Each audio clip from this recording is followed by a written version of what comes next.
라합의 신앙 고백을 우리가 금방 이제 읽은 셈이죠. 라합은 당시 견고한 성읍 중 최고라고 할 수 있는 여리고에 살고 있었던 기생이었습니다. 아마도 이제 객주집을 운영했을 가능성이 있고, 성경은 이 여호수아만이 아니고 뭐 야고보라든지 뭐 이런 구절에서 적어도 이제 3번은 여리고에 살고 있던 라합이 기생이었음을 분명히 밝히고 있어요. 이 유대인들은 이제 이 라합의 출신을 놓고 조금 미화하려는 경향이 있는데, 성경은 엄연하게 기생이다. 이게 이제 사실상 창녀라고 하는 뜻도 가지고 있는 거예요. 예, 객주집을 운영하면서 이 몸을 파는 이제 이런 일들도 마다하지 않는 그런 직업을 가진 여자였다. 이렇게 성경은 은연중 말하고 있다고 하는 거죠. 성경은 이제 있는 그대로, 뭐 아브라함이라도 실수하면 있는 그대로 다 묘사하는 특징이 있잖아요. 그런 면에서 이 여리고에 살았던 라합은 구원에서 굉장히 먼 거리에 있는 사람처럼 일단 여겨질 수밖에 없지요. 이 아모리 족속이었어요. 아모리 족속은 이제 멸절의 대상이었고, 여리고성은 이제 좀 무너뜨려야 되는 것이고, 거기서도 기생인 거예요. 그러니까 정말 구원에서 멀리 떨어져 있는 사람을 치자면은 그 중에 당연히 속할 수 있는 이런 위치에 있는 사람이었음에도 불구하고 오늘 우리가 읽은 성경은 명백하게 그녀의 마음 가운데 신앙이 있었음을 증거합니다. 그리고 이 신앙은 2명의 정탐꾼이 그녀의 집에 방문하면서부터 드러났어요. 여호수아가 이제 여리고를 무너뜨려야 되는데, 여리고는 워낙에 견고한 성읍, 그러니까 이 성벽이 너무 두터워서 그 한 성벽 위로 마차가 이렇게 통행할 정도였다는 거예요. 겹성벽인 거죠. 외벽이 있고 내벽이 있고, 근데 여기 마차가 그 위를 지날 정도로 두터운 강력한 성이었다. 40년 전에 12명의 정탐꾼을 보냈을 때 그 정탐꾼의 고백 가운데 그 견고한 성읍 그리고 안악자손 거인족이죠. 이게 이제 두려움의 대상이 되었고, 그것 때문에 지레 겁을 먹었고 스스로는 메뚜기 자아상을 가질 정도였던 거잖아요. 그래서 이 12명의 정탐꾼 때문에 이스라엘 백성들이 시험에 들었고, 그것 때문에 이제 40년 방랑 생활을 해야 됐던 대가를 치렀단 말이죠. 근데 이 2명의 정탐꾼은 여리고를 정탐하고 난 뒤에 오히려 여리고에 있는 원주민들, 즉 아모리 족속들의 심리적 상태를 파악하고는 돌아와 가지고 그대로 보고하니까 이제 벌벌 떨고 있는 거잖아요. 간담이 녹았더라 이렇게 말하고 있는 거예요. 그래서 2명의 정탐꾼의 보고 때문에 그 이스라엘 백성들의 기가 살아나는, 이 40년 전과는 달라요. 왜 2명을 보냈을까? 전에는 12명이었는데 그 전에 2명만 긍정적인 보고를 했거든요. 사실 12명을 보내기가 어렵죠. 그 성이 크다 할지라도 12명이 뭐 거기서 티가 날 수도 있고 하니까. 어떻든 40년 전과는 달리 믿음을 불러일으킨 계기가 됐다. 그리고 거기에 단초를 제공한 사람이 바로 라합이었어요. 그래서 이 라합의 신앙 고백은 전혀 예상치 못한 곳에서 전혀 예상치 못한 고백이었다, 이렇게 보는 거죠. 그럼 이제 이 라합은 도대체 어떻게 해서 그런 믿음을 가지게 됐을까? 첫째, 일단 믿음은 들음에서 온다는 것을 증명을 하는 거예요. 이 정탐꾼을 만난 라합이 정탐꾼에게 여호와에 대한 믿음을 고백을 한 대목이 나왔잖아요. 우리가 읽었잖아요. 9절 10절인데 말하되 여호와께서 이 땅을 너에게 주신 줄을 내가 안다는 거예요. 지금 여리고 주민이고 아모리 족속이고 사실 타도의 대상이거든요. 이스라엘 백성들로 보면. 그런데 이 라합이 여호와께서 이 땅을 너에게 주신 줄을 내가 안다는 거예요. 이건 어떻게 보면 지금 이스라엘 백성들보다도 더 단단한 믿음을 가지고 있어요. 긍정적인 믿음을 가지고 있어요. 우리가 너희를 심히 두려워하고 이 땅 주민들이 다 너희 앞에서 간담이 농나니 이는 너희가 애굽에서 나올 때에 여호와께서 너희 앞에서 홍해물을 마르게 하신 일. 그러니까 여리고의 적도 홍해 사건을 기억하고 있는 거죠. 그리고 너희가 요단 저쪽에 있는 아모리 사람의 두 왕 시온과 옥에게 행한 이 일, 곧 그들을 전멸시킨 일을 우리가 들었음이라. 출애굽의 역사를 들었다는 거죠. 출애굽의 메시지를 들었다. 우리가 들었다. 이 들음에서 라합이 믿음을 가지게 된 거예요. 이렇게 딱 얘기해 놓고 이제 11절에서는 아예 대놓고 신앙 고백을 하는 거죠. 너희 하나님 여호와는 위로는 하늘에서도 아래로는 땅에서도 하나님이시니라. 사실 이제 여리고를 비롯한 가나안 주민들은 그 당시 이제 바알과 아세라 이런 그 우상을 섬기고 있었어요. 이 토지신인데 바알은 남신이고 아세라는 여신이에요. 남신과 여신의 분위기를 잘 만들어 주면 마치 이제 남녀가 짝짓기해서 아이가 생산되듯이 이 토지에서 추수할 곡물들이 이제 이게 풍작을 이루는 이런 식의 이제 우상 숭배를 하고 있던 지역이었습니다. 여호와에 대해서는 일절 들어볼 기회가 없는 그런 사람들이었음에도 불구하고 이 출애굽의 소문이 계속 돌면서 40년 전에 일어났던 일들이 계속 이제 돈 거죠. 그리고 그 사람들이 지금 계속 이동을 하면서 지금 가나안 땅으로 오고 있다는 거죠. 40년 전에 한번 빠꾸했는데 이제 지금은 진짜 온대. 뭐 이렇게 돼 버린 거예요. 그래서 그 하나님에 대한 메시지를 들었고 그 가운데서 라합은 그 여호와 하나님에 대한 믿음을 가지게 된. 그리고 이 믿음을 신약 성경이 보증합니다. 그 유명한 믿음장인 히브리서 11장을 보면 믿음으로 기생 라합은 자 믿음으로 여기서도 딱 부러지게 기생이라고 하는 거예요. 라합은 이제 이게 왜냐하면 이게 정말 역설적인 현상이었기 때문에 그런 거예요. 정탐꾼을 평안히 영접하였으므로 순종하지 아니한 자와 함께 멸망하지 아니하였도다. 그래서 믿음으로 정탐꾼을 영접했다. 이 쉽게 말하면 여호와 하나님을 영접한 것과 같다고 보는 거예요.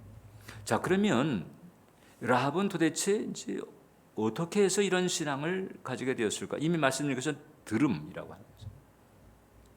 우리도 사실 들음으로부터 시작해서 지금 여기 와 앉아 있는 거죠. 듣지 않았으면 어떻게 여기 올 수가 있어요? 물론 들은 사람들이 모두 여호와 신앙을 가진 건 아니에요. 그때. 근데 라합에게는 그런 은혜가 임했던 거죠. 우리도 마찬가지죠. 들었어도 여기 오지 못한 사람들은 또 부지기수입니다. 우리들도 사실 처음에는 콧방 비끼다가 어느 시점에 이제 나오게 되는 거거든요. 그럴 때 그럼 이제 다 들었음에도 불구하고 어떤 이는 나오지 못하고 어떤 이는 나오고 출애굽에 대한 소문이 40년 전서부터 쫙 퍼졌는데 어떤 사람들은 계속 대항하면서 버티고 라합은 마음으로 순복하고 신앙 고백을 하고 뭐가 이렇게 가르는 것일까?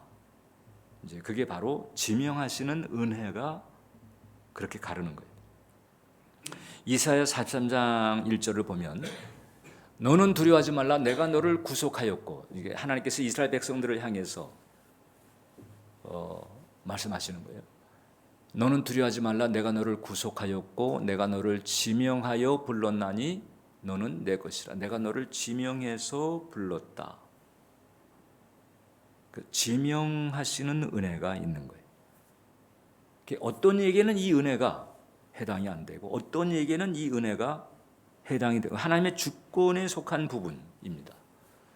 그런데 일단 그 은혜가 임한 사람은 이 라합처럼 이제 이 신앙이 드러나죠. 그래서 우리가 이 은혜로의 부르심에 대해서 소망을 가질 필요가 있고 이 은혜로의 부르심에 대해서 감사할 필요가 있다라고 하는 거예요. 이건 하나님께서 사실 다 망하게 할 수 있는 거예요. 자기 죄로 망하는 거예요. 하나님이 심술구조서가 아니고 그냥 자기 죄삭을 치르고 망할 수밖에 없는 영혼들인데 하나님께서 그 가운데서 이제 어떤 영혼들은 지명해서 부르시는 것이고 그 영혼들은 하나님의 지명하시는 그 부르심에 또 기꺼이 응답합니다. 그러니까 라합은 어떻게 반응했는가? 자기 목숨을 걸고 정탐꾼을 도와줌으로 사실 여리고 입장에서 본다면은 이적 죄잖아요. 네. 배신, 이적, 목이 날아갈 그런 일인데 라합은 그렇게 반응을 하는 거죠. 그러니까 이 신앙 고백이라고 하는 것은 이게 사실 입으로 나오는 것이지만은 인생을 거는 무게가 있다. 거기에 인생의 무게가 실리지 않은 신앙 고백은 진정한 신앙 고백이라고 할 수가 없는 거죠. 인생의 무게를 싣는 신앙 고백, 이것은 이제 은혜 받은 영혼에게 일어납니다. 이제 우리가 은혜 하잖아요.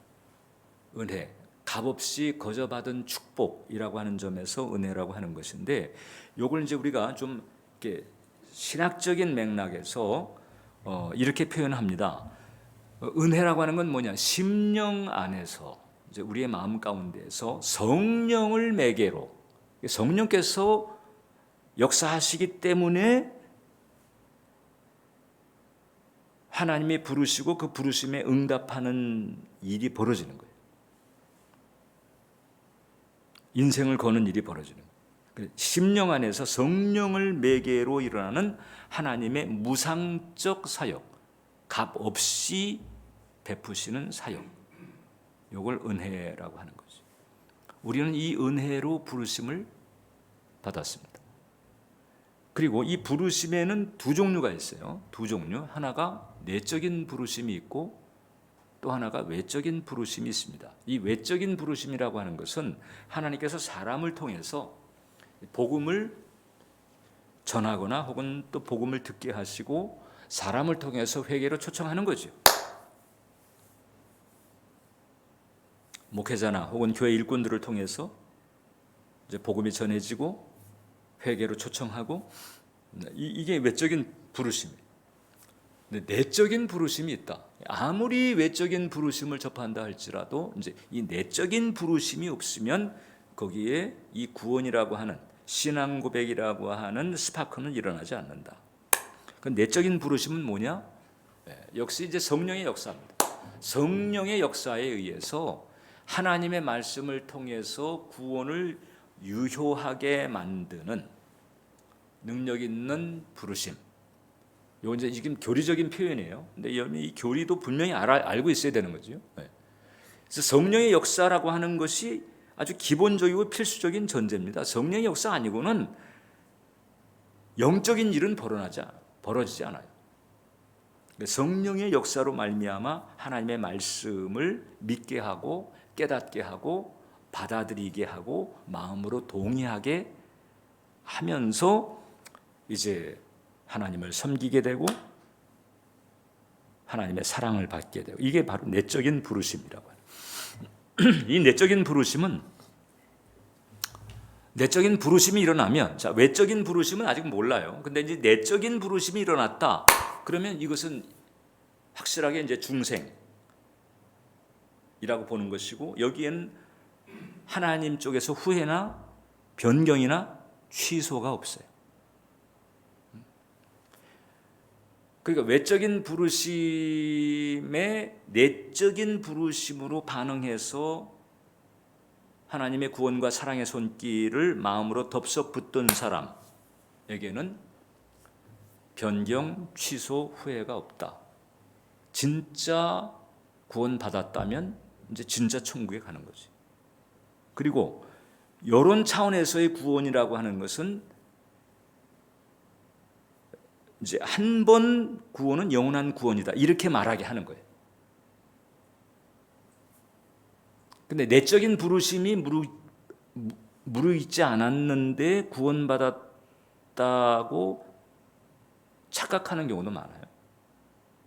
우리가 영성훈련에서 이제 복음반에서 그 윌리엄 퍼킨스의 그 구원의 서정 부분을 우리가 다룬 적이 있는데,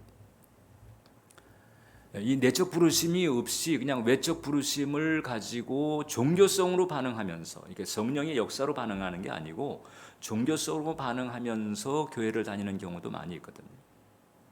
그런데 이 성령의 역사라고 하는 부분이 대단히 중요한 거예요. 자, 그러면 여기서 이제 우리가 그러면 도대체 이제 수많은 현상들이 있는 거잖아요. 그 복음에 대한 다양한 반응들이 있을 수 있는데, 그럼 그 성령의 역사는 그럼 언제 일어나느냐? 그 이제 장로교 쪽에 아주 유명한 신앙 고백문이 있어요. 웨스트민스터 신앙 고백이라고, 이제 영국의 그 웨스트민스터 사원에서 이제 정리된 아주 기독교의 전통적인 신앙 고백이 있는데, 이제 거기 3장 6절을 보면 이렇게 표현을 하고 있습니다. 그리스도로 말미암아 구원 얻는 과정에 있어서 적당한 시기, 적당한 시기. 우리는 헤아릴 수가 없어요. 하나님이 점지하시는 타이밍이 있는 것 같아요. 적당한 시기에 역사하시는 성령으로 말미암아 그리스도 안에서 효과적인 부르심, 이 효과적인 부르심이 아까 얘기한 내적 부르심입니다. 내 안에서 마음의 동의가 일어나고 깨달음이 일어나고, 아하 그렇구나, 아 그랬구나, 아 내가 죄인이네, 이런 죄인됨에 대한 자각, 이런 것이 일어나는 현상, 이 효과적인 부르심이거든요. 그 효과적인 부르심을 받으면 바로 그들이 의롭다 하심이 되고 양자로 삼으심 받고 성화되고 구원이 완성되기까지 하나님의 능력으로 그의 영적 생활이 보호를 받는다. 그러니까 이 내적 부르심이 확실한 사람의 경우를 얘기한 거예요.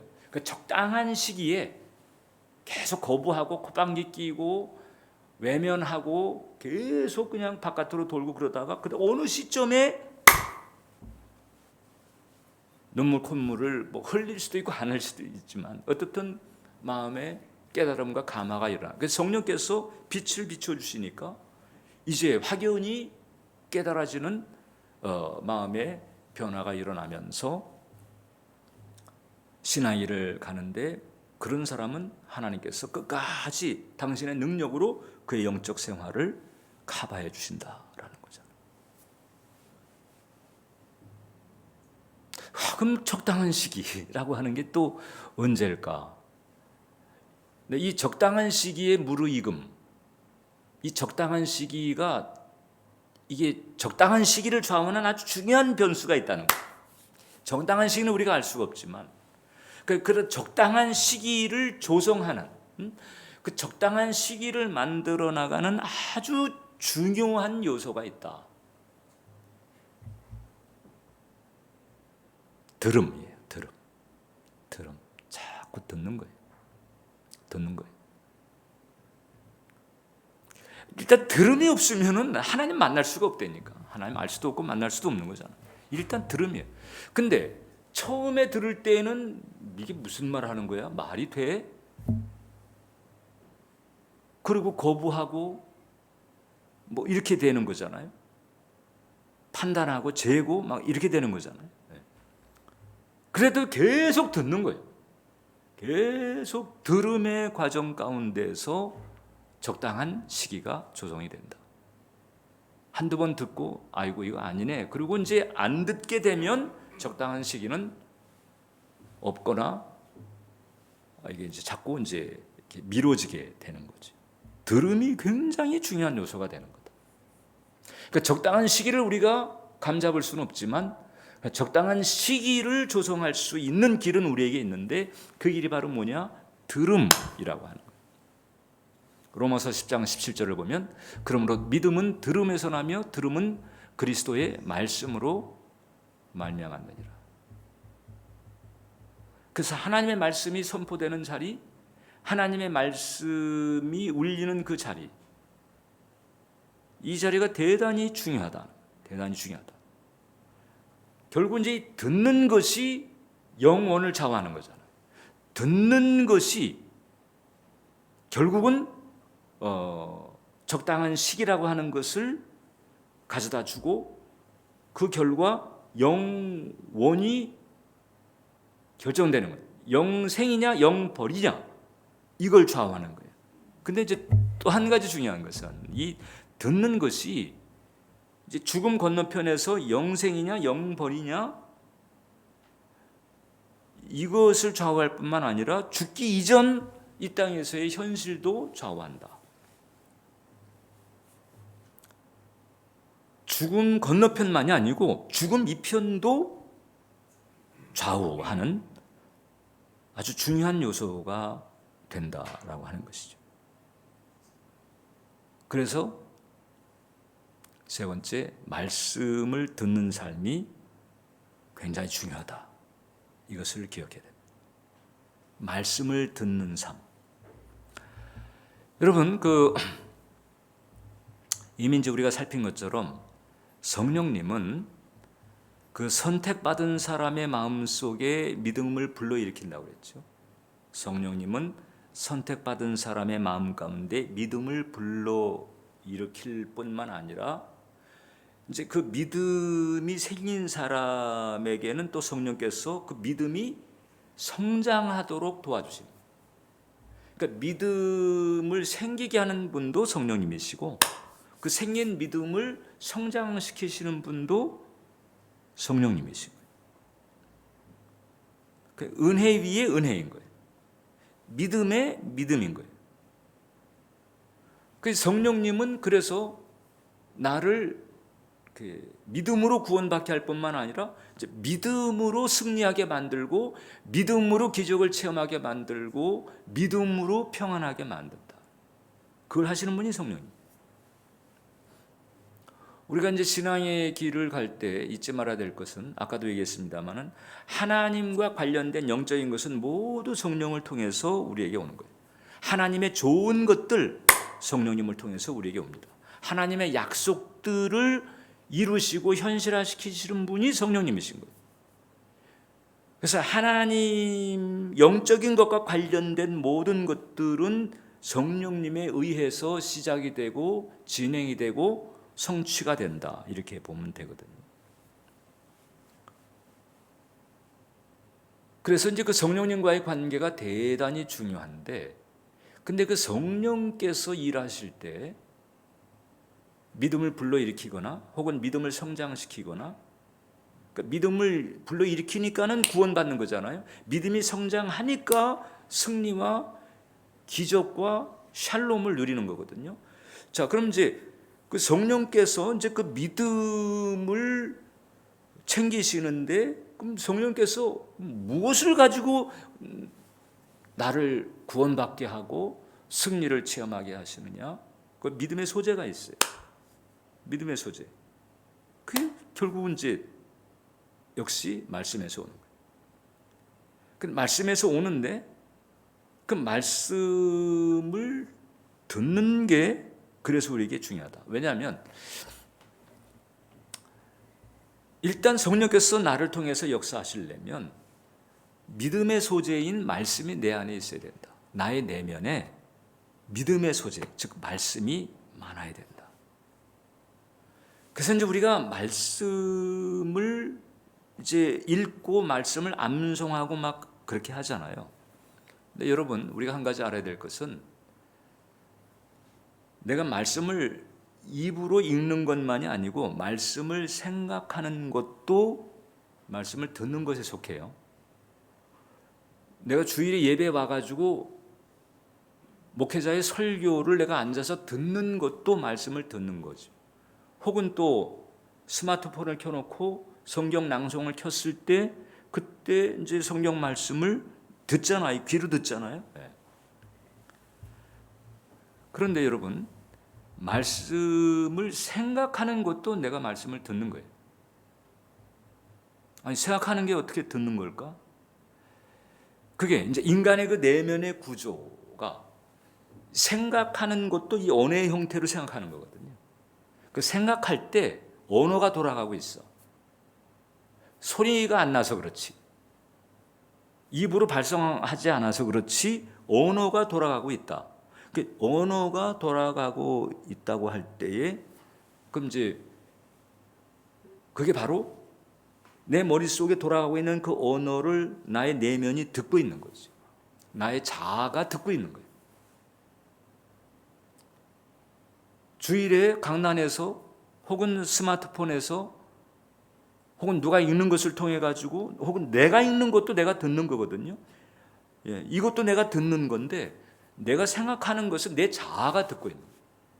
나의 이 소위 신체적인 고막이 듣고 있는 이런 들음도 있지만은 내 자아가 듣고 있는 부분이 있다. 이것을 이제 이 심리학에서는 이제 내면 소통이라고 합니다. 아주 중요한 주제예요. 내면 소통. 생각하는 것. 생각이 내면 소통이라고 하는 게 뭐예요? 보통 이제 사람과 사람이 만나가지고 서로 이해하게 하고 뭐 이렇게 할 때 그게 소통인 거잖아요. 근데 이 생각이라고 하는 현상 자체가 내면 소통이다. 그래서 이 사람은 두 종류의 소통을 한다는 거죠. 하나가 이제 외적인 소통이 있고 또 하나가 내면의 소통이 있다. 외적인 소통은 뭔고하니? 이렇게 만나서 대화하거나 지금 여러분들에게 이렇게 뭔가 선포를 하거나 혹은 또 뭐 소셜 미디어를 통해 가지고 주고받고 이게 이제 외적 소통이잖아요. 내면 소통은 뭔고하니? 나의 생각인 거예요. 이 소위 이제 그 내면의 소리라고 하는 게 있어요. 보통 사람의 내면에는 내면의 소리라고 하는 게 있다. 내면의 소리는 거의 자동사고 수준으로 돌아간다. 근데 그 내면의 소리를 가장 많이 차지하고 있는 것이 어렸을 때서부터 부모로부터 들었던 그런 얘기들. 특히 이제 부정적인 얘기들. 그 부정적인 정체성을 가지게 한 부정적인 얘기들. 요게 이제 내면의 소리이고 심리학에서는 아주 심리 치료에 있어서 중요한 주제가 되는 겁니다. 이런 게 있다는 거예요. 그래서 나의 생각 자체가 내 자아에 대해서 계속 또 뭔가를 얘기하고 있는 소위 그 셀프 토크라고 하는 개념이 돼요. 자, 그러니까 이 내면 소통이 긍정적인 내면 소통도 있을 수 있고 부정적인 내면 소통도 있을 수 있는 거지. 긍정적인 내면 소통은 벌써 말은 안 하는데 생각 속에서 나는 안 돼. 힘들어. 어려울 거야. 난 망했어. 어떡하나? 이게 생각인 것 같지만 언어가 말 없는 언어가 돌아가고 있고 그다음에 그게 내 자아를 향해서 계속 선포되고 있는 것과 같은 거예요. 그리고 사실 어렸을 적서부터 들은 그 내면의 소리가 지금 나의 정체성을 구성했다. 나의 성격을 구성했다. 이렇게 보는 것입니다. 이건 정설이죠. 정설. 이게 사실 구원받기 이전에 우리의 실상이었어요.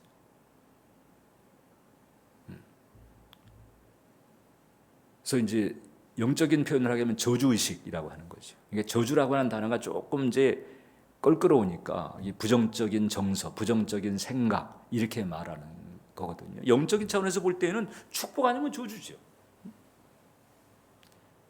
신명기 28장을 보세요. 거기 이제 순종할 때와 불순종할 때에 닥쳐오는 결과들을 얘기하고 있는데 1장에서부터 14장까지는 명백하게 축복이에요. 근데 15장서부터 마지막까지는 명백하게 저주입니다.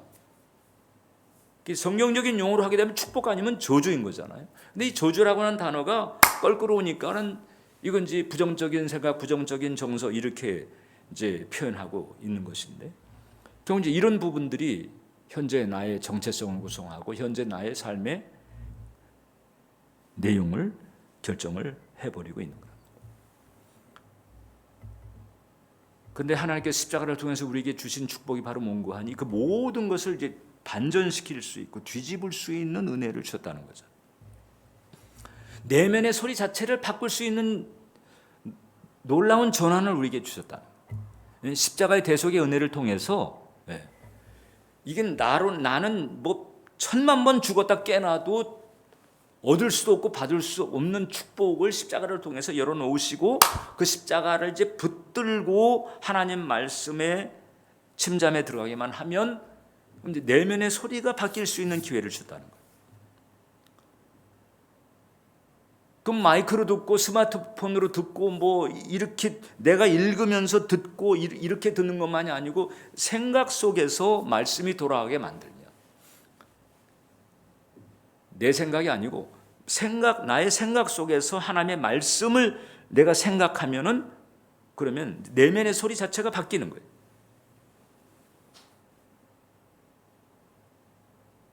내가 별 볼 일 없는 것 같아도 내가 나에게 하는 말이 나에게는 힘이 있거든. 그래서 긍정의 말을 하면은 긍정적인 쪽으로, 부정의 말을 하면 부정적인 쪽으로 이렇게 가게 하는 힘이 있어요. 죽고 사는 것이 혀의 권세에 있다고 그랬죠. 그런데 이 자아의 혀가 있다. 이 생각도 내면 소통에 속하는 거예요. 발성만 없다 뿐이지. 그래서 말씀을 듣는 것, 말씀을 듣는 삶, 요거는 특히 이제 생각의 영역이 대단히 중요하고, 왜냐하면 입으로는 읽어도 생각은 부정적인 경우가 얼마나 많아요. 말씀을 읽는데 이 부정적인 스키마가 세서 읽는 말씀은 그냥 건성으로 겉돌아가고 있고, 혹은 또 애는 바짝 쓰고 있는데 그 말씀이 이 내면까지 파고 들어오질 못하는 이런 안타까운 상황들도 있거든요. 그런 경우는 좀 어떻게 되느냐? 그러면 이제 바깥에서 들어오는 말씀을 튕겨내는 나의 내면을 바꿔나가야 돼요. 아까 우리가 일부 기도회 때 그 보혈 기도를 했는데, 이 보혈 기도의 그 디테일을 계속 다루면서 나의 속사람을 계속 보혈로 덮고 보혈로 씻어내고 보혈로 바꿔나가고 그 선포를 통해 계속 그렇게 하는 거예요. 그게 이제 말로만 선포하는 게 아니고 나도 생각으로 하고. 그래서 말씀을 듣는 삶이 대단히 중요해요. 생각으로도 듣고 내가 읽으면서 듣고 예배를 통해서 듣고, 결국 들음이 구원받게 하고 들음이 승리하게 하고 들음이 기적을 체험하게 하고 그렇게 된다는 것이거든요.